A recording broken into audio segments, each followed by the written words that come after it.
This is the first overtime game we've had that may very well impact the start times of a later game. This may very well push back the Canucks and Wild game, but this was a really exciting game. I'm not too sure that Arizona's aware of just what an exciting game they just played, and if that's allowed under Rick Tocchet. But boy howdy, if there was anybody who thought that Rick Tocchet's job might be in some danger with the way things were going and they can't score, well, I think it's saved here. And John Chayka stepped off from a team that's, look at this team right.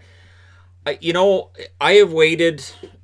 I feel like I've waited longer because I have for the Coyotes to jump into relevancy. I am very happy for Arizona right now because this has been a long time coming, and it's much the same as the other three teams that moved on. It is all four lines. It's all the defense buying in. It's great goaltending by Darcy Kemper. Darcy Kemper today absolutely shut it down. And yet, there were definitely openings there if you're Nashville, and Nashville's left kind of kicking themselves. I'm going to start by saying they had like the word of the day, and they had Predmonton. I don't even know if that's problematic for the fact that Predators is just, it's not a term we usually use in a positive manner in the first place, but Predmonton? I don't know if Edmonton, I was like, oh, that's an awkward word for word of the day. So this was a great game right out of the gate, and this is why I love series like this, where I'm not really emotionally invested either way. I just enjoy watching some good hockey, and that's what this was. While we've got Montreal and Pittsburgh, and after two periods, I've maybe filled this much of the board. Now about this much. Because there hasn't been much. It's been a chess match between Pittsburgh and Montreal. We'll see if they pick it up. But Johansson gets an early chance. Kemper seemed set. The shots were 3-0 for the Predators at 2 minutes. The one thing that kept getting mentioned was rebounds. There were rebounds that were out there, and Nashville wasn't taking advantage of them. Saros withstood an early shot, seemed to be dialed in as well. The refs seemed to be letting things go early on, and for the most part, they did.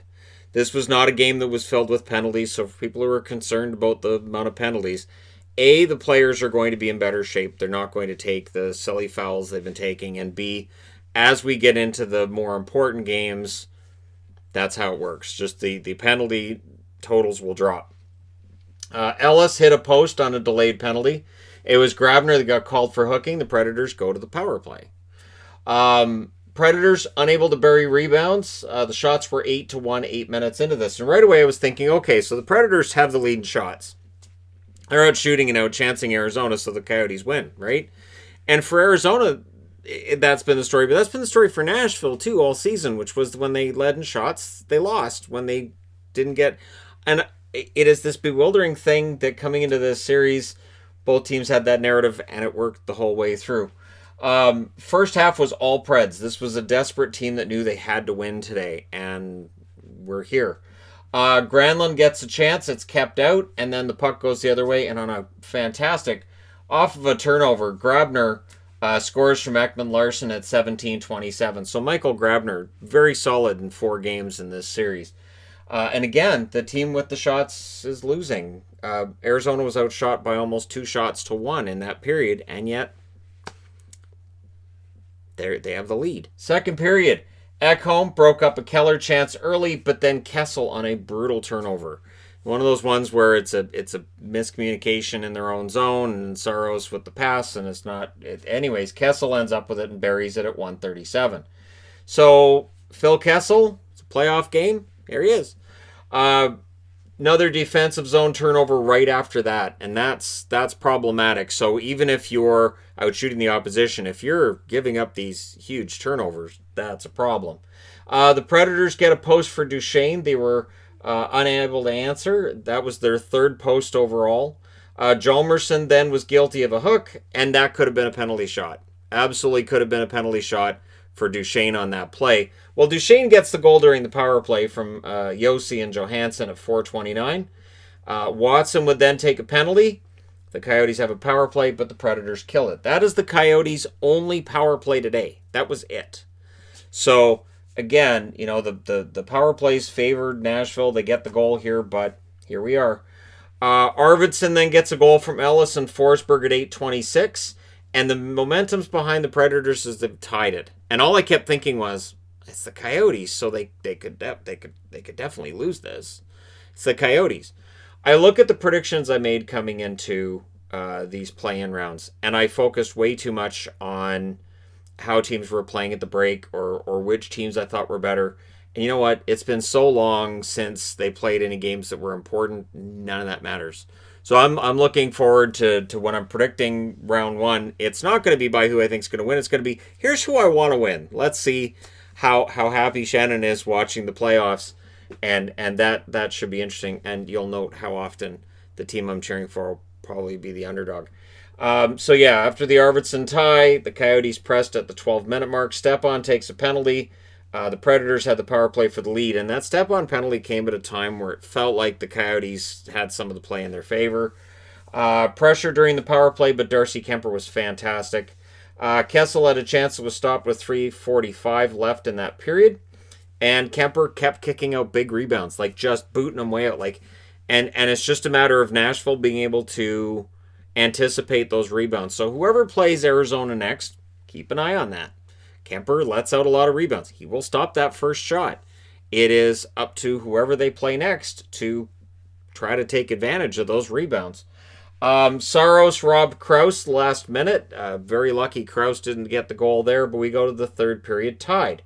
Arvidsson in the second period, and I didn't even do a note on it because I didn't think it didn't look that bad. He takes a puck right in the ribs, right about here. And again, that hurts. But in that situation, usually if it's a body blow with the puck, usually a player will, maybe tape up the area. Maybe you get a little bit of a cortisone shot. Whatever you do, you stay in the game. Arvidsson, it may be a cracked rib. That was my thought when he doesn't come back to start the third period. I thought, okay, so it might be a cracked rib. He was in a lot of pain. Arvidsson doesn't fake. Arvidsson's not a guy to play act.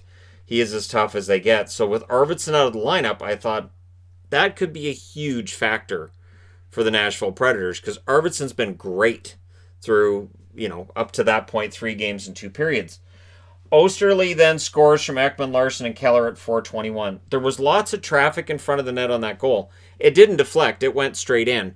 I don't know that Saros could see it. I don't think he could.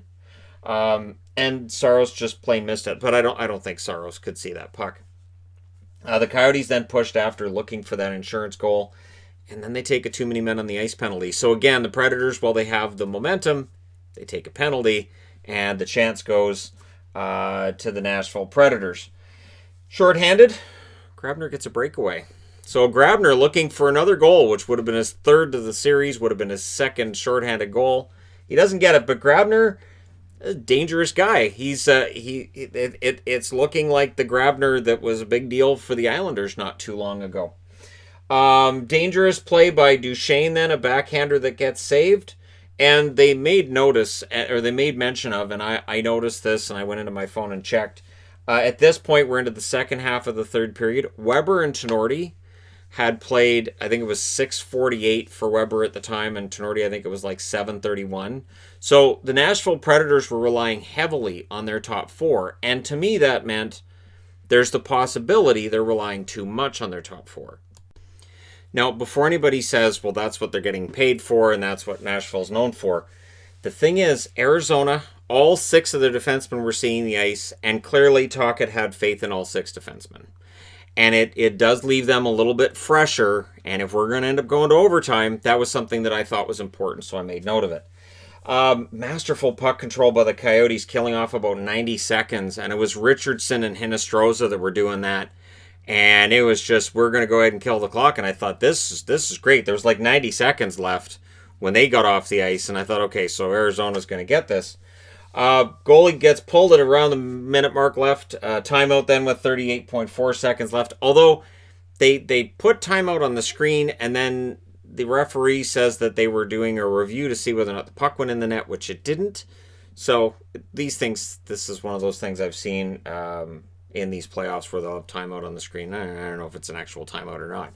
So the Predators, I thought, were missing Arvidsson, but after that timeout or whatever it was, right, and puck wasn't in the net, Forsberg gets the goal from Ellis at 19:28. We're going to overtime, and so it is overtime, And all I could think was this is going to push back the start time of the Vancouver Minnesota game and possibly lead to me having a really late night. Because again, this is overtime rules for the playoffs. This is the third overtime we've had so far. Overtime still no Arvidsson, so Arvidsson has to be hurting. If it was something you could just tape up and get back out on the ice, there's no way Victor Arvidsson is not on the ice. Early press by the Coyotes. Kemper did some snow angels as the Predators mounted some pressure. The shots were 4-0 for the Predators. 5 minutes. Add 5 minutes. And at 5:27, it's Richardson that gets the goal from Hinostroza and Demers. My guess is Richardson went, hey, listen, I was trying to kill the rest of the clock, and you guys wasted the 90 seconds I bought you. Coach, throw me on the ice. I'll get us the game winner. No, I'll just do it. No, I know how many game winners I have in the playoffs. I don't need to be told. I'll just do it. I'll just do it myself. Sort of like, think like Happy Gilmore with the shot at the end of Happy Gilmore. Oh, I'll just beat him now. No, you got to take the shot, Gilmore. All right. Arizona's moving on. So if you're a Coyotes fan and you're going, what is that feeling I'm having right now? That's how winning feels. It's really weird, isn't it? And totally understandable 8 years later. And for Nashville, I don't know what Nashville does now. They've got a lot of high-priced talent. Clearly, Rene is now going to be the backup. Rene didn't take the net today, which actually kind of surprised me. I thought they'd go to Rene to try to change things up. And the shots, they dominated. They clearly didn't get another shot up at the 5-minute mark, but in the first period was 15-8 in favor of Nashville, 16-12 in the second, 17-11 in the third, 4-3 in the overtime, and final shots 52-34. The hits 30-29 in favor of Nashville. Power plays 1 out of 4 for Nashville, 0 for 1 for Arizona. Saros saves 30 out of 33 at one end, and Kemper saved 49 out of 52. Saros is 30 out of 34. So when I wrote that down, they hadn't updated it yet. So there, 30 out of 34.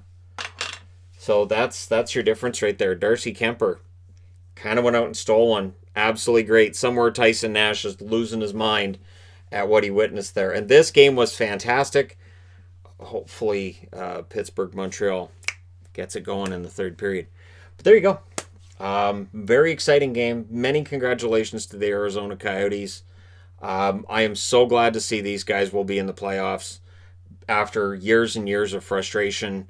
And yeah, depending on who they play in the first round, you'll probably see me wearing a Coyotes jersey when we get to the previews on either Saturday or Sunday once we know where all the seedings are and who's going to face who. But for the Coyotes, the toughest part remains ahead of them, but beating Nashville, that's huge. So even if the Coyotes get thrown aside in round one, hey, at least they play in round one. So there you go. Let me know your thoughts in the comment section below as always. Don't forget to hit like and subscribe if you're browsing your way through. You just happened upon this video, and hey, thank you guys so much for watching, for all your support. I will talk to you again soon.